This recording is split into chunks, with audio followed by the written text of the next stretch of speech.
Well, I just want to say, talk about something that can make you so uptight and crazy because you don't know what you're doing. It's very frustrating. It's very intimidating, but you just have to go with it sometimes in order to get by it. So you can do this, Linda. I have faith in you. This is for visual reference because I'm going absolutely insane making my first sourdough. Anyways, here we go. Scrape the sides and get this all into the dough so that it's together. And I have to remember to start my timer. So the part that I'm doing now, when you combine the flour and the water in the plastic container without your salt and without your starter, is called autolose. And it is the combination, is the forming of it soaking into each other, joining itself in a separate container. That's the name of it.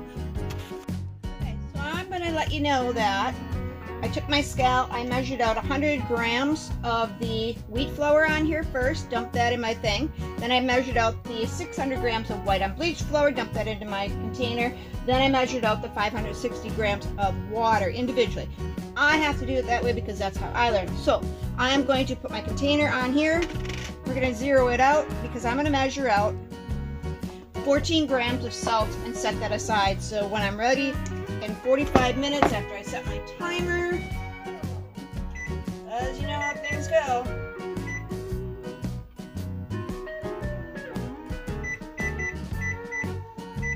In 45 minutes, this will be at its area. So let's see how much. That was 1/4 of a teaspoon. I need 14 grams.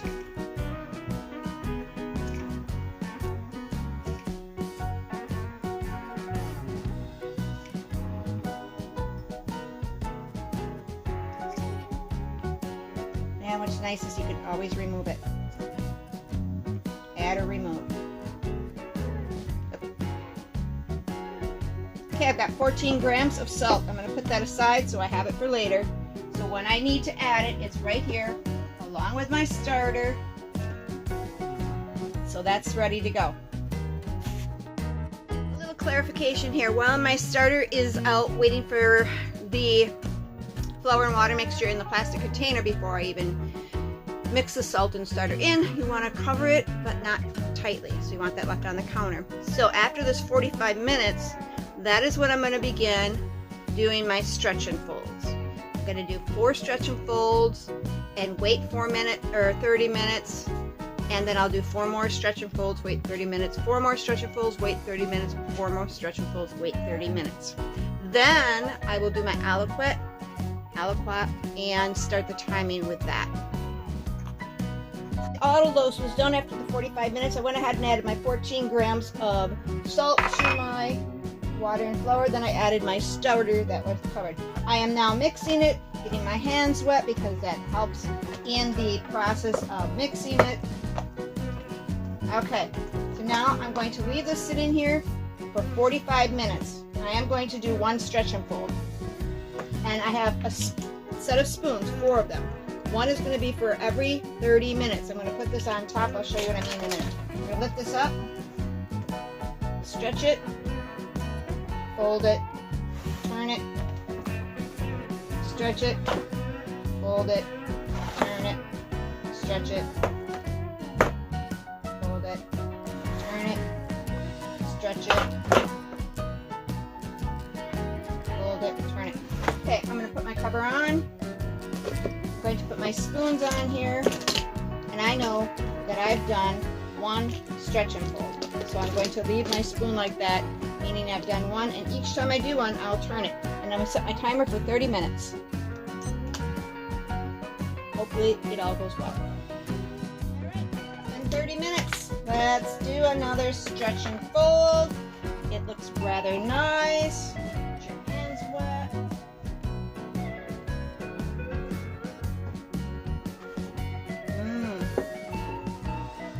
It's much more manageable now.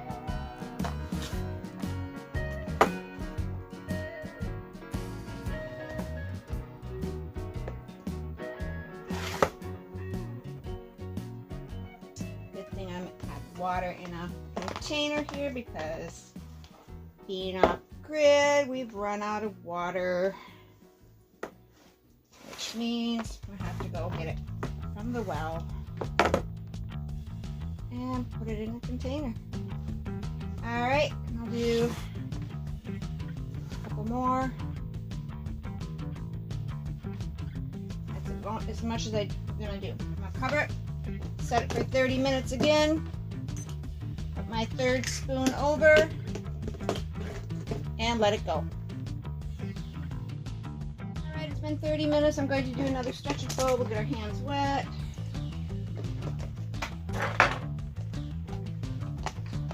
It's much more smoother.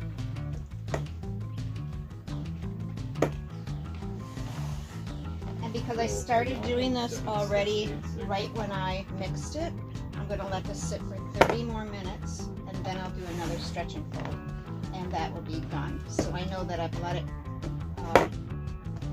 sit for 30 minutes and then stretch and fold. So yeah, I kind of did it wrong, but I don't think it really matters. And it really doesn't want to stretch much more anyways. So get that covered once again, set it for 30 minutes.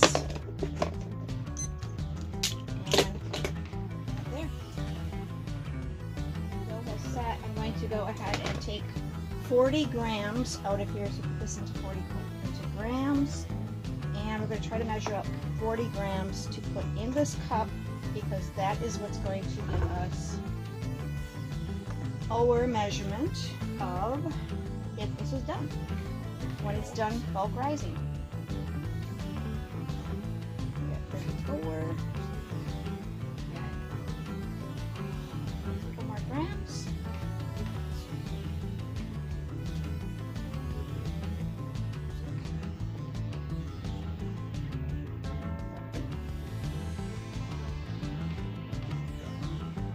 So 40 grams. Okay, now we're going to put this, cover this, and we are going to set this on top of this.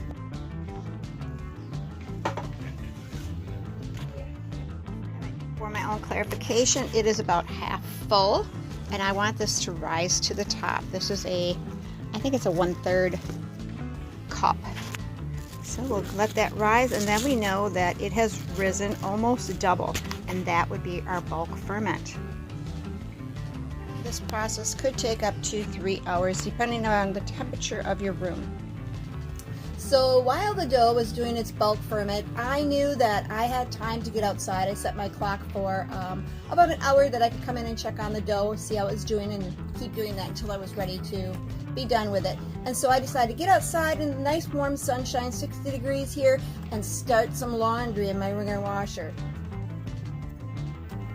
So I had Marc hook everything up, and I went outside and I started doing the laundry with the wringer washer, only having the one release on there. And it was working fine. It went through several loads, and then it kept popping open, popping open, popping open. I was very frustrated. You know, it'd been a frazzled day with the sourdough, and then I was even more frustrated because I had all this laundry to finish. And then he said, well, you know, that piece is coming in the mail today. And I'm like, oh, well, that's good to put on. So he did that, and so I'm doing the laundry. I'm letting all my tension go as I'm doing it, and I got through about 3.5 loads when the incident happened.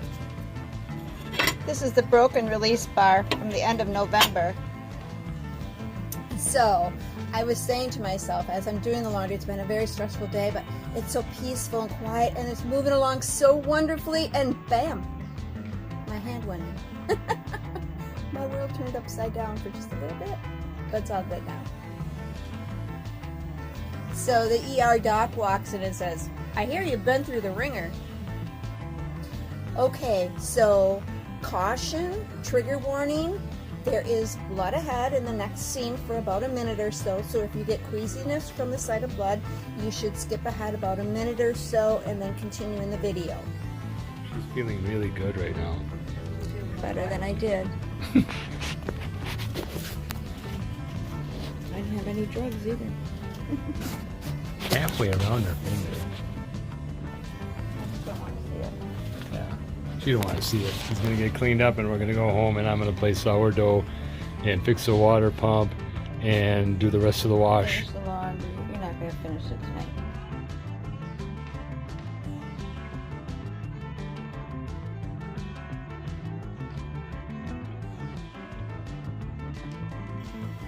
Did you know a wringer washer is also called a mangle? For good reason. Ripped the skin off my finger. 8 stitches in severe pain.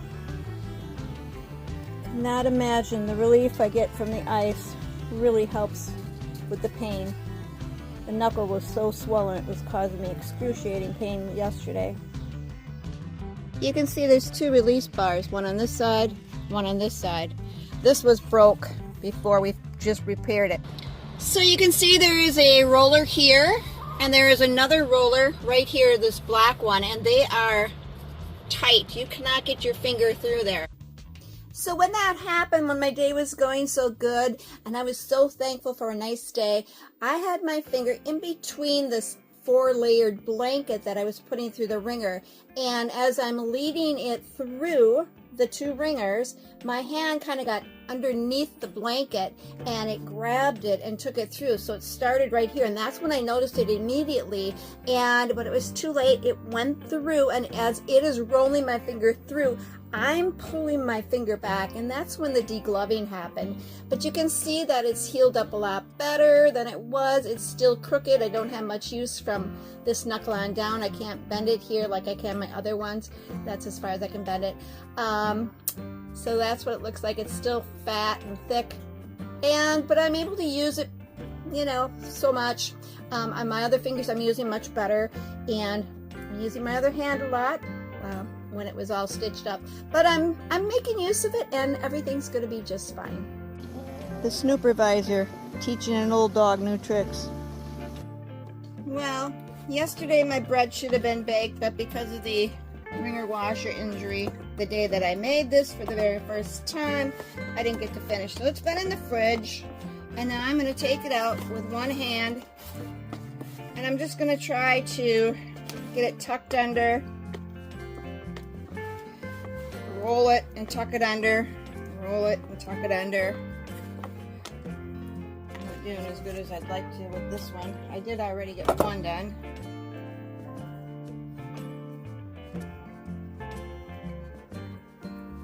Something like that, tightening up the skin over the top surface. No, I didn't film the other procedure of getting this made, but I do have it on my other phone, which is, I don't know how I'll get it off there. So now I'm going to take this, I'm just going to put it in my bowl here, and we're going to let it dome.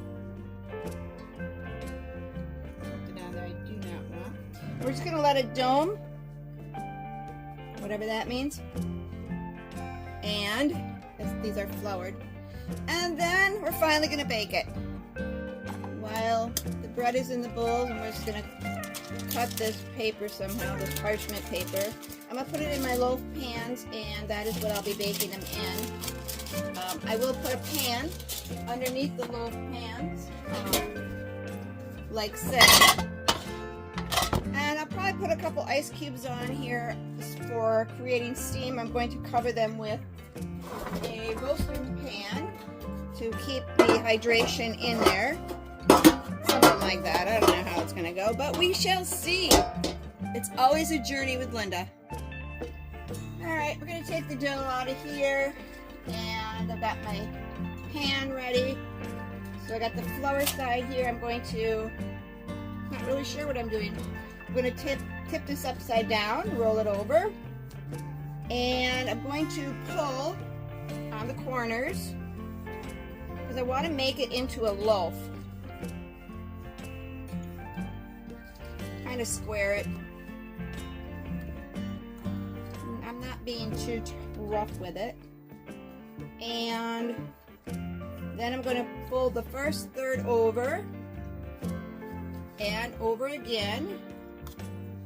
And then I'm going to roll it somehow. I'm going to roll it from here to here.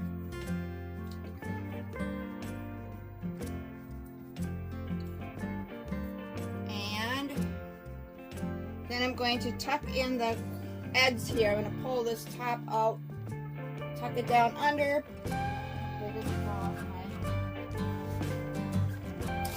And I'm going to get the bowl. This is not probably the best way to do it, but I'm going to flour the top of this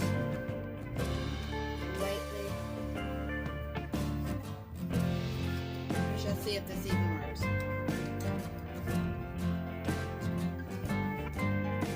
I don't even know how it could work after 2 days. Somehow I'm gonna get it in my pan. Yeah, we'll see what happens with this. Anyways, that's what.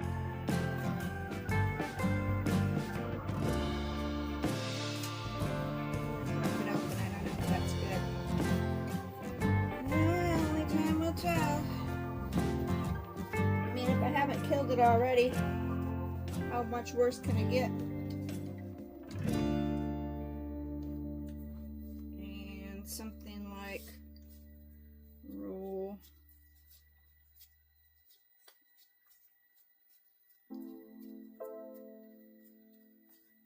Tuck these under, pull the lid out from the top, get it underneath there.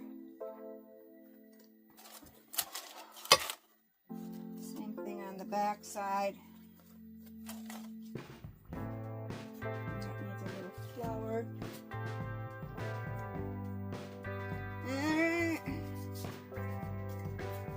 Supposed to have a crust on there, but I don't, so whatever. It is what it is. Hopefully it'll become bread and something edible. So now I'm going to do a little, I'm probably not going to be able to score this. I will try to make some kind of mark in here so that air can escape, I guess, and we'll bake it. Oven is heating to 450. Okay, like I said, I don't know how this is going to work, but I'm just going to do a few cuts in here.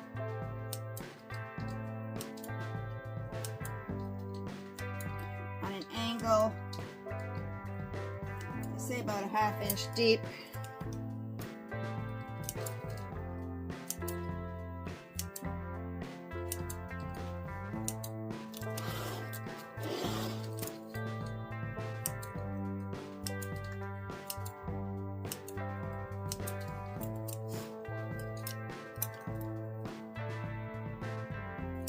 You know, it's really nice to be able to make use of your non-dominant hand and try to do things like make a signature in the hospital when you can't use your one hand and see how well you can do. It's pretty amazing. I'm going to let my oven warm up for 30 minutes and then I'll get it in there. Actually, I lied. I'm putting it in right now while it's warming up.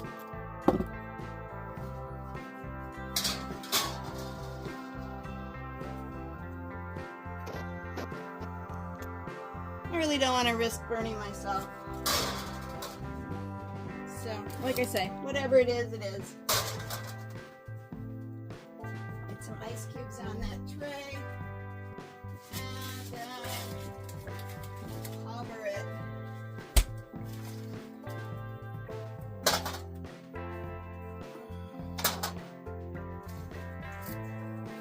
How much? I don't know. We shall see. Hey boys, there's an ice cube on the floor if you want it. Come and get it. Alright, now I'm going to cover it with the pan to make a dome.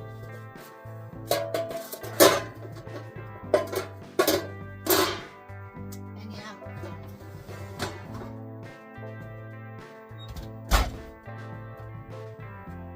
It's an adventure, alright. Excuse pajamas, but you know, you gotta do what you gotta do. Anyways, I'm baking it for 30 minutes with the cover on, and then I'll take the cover off so it can brown and bake it another 30 minutes. And it has been baking with the cover on for about 20 minutes, and now I'm going to rescore this. I'm going to try to anyways. Without burning myself. Because I'm not seeing the score marks. And I don't know how important that is. But you know me. You don't know me. But anyways, we're going to cook that for another 20 minutes approximately.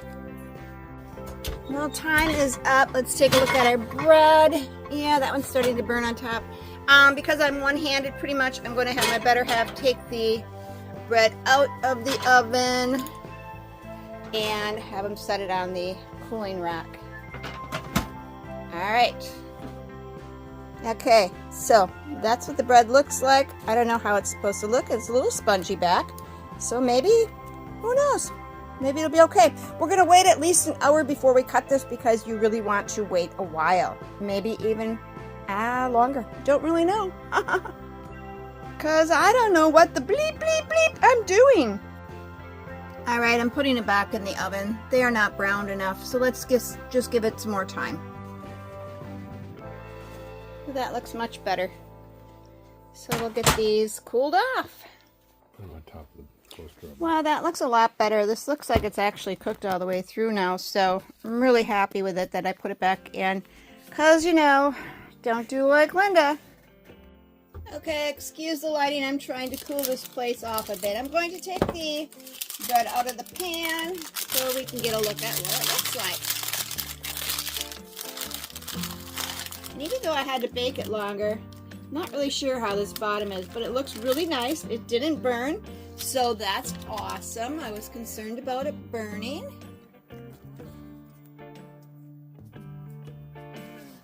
Still warm.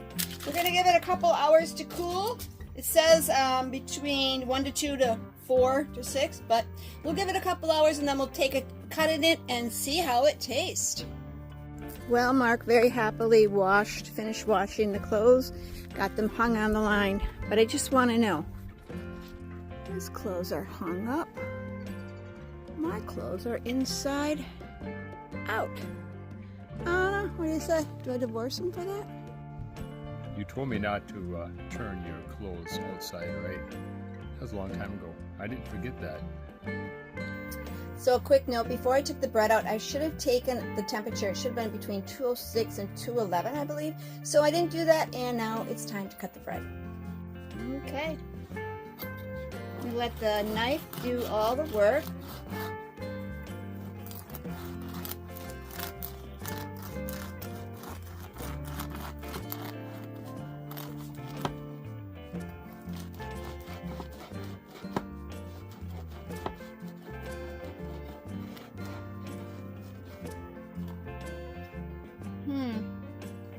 It looks kind of doughy.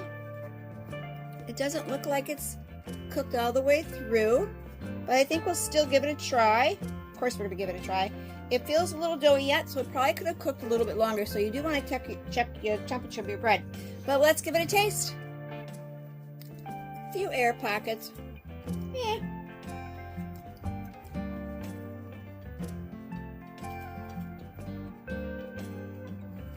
A nice crunch on top. It is a little doughy in the middle. I don't think it's too bad. I'm rather happy with it.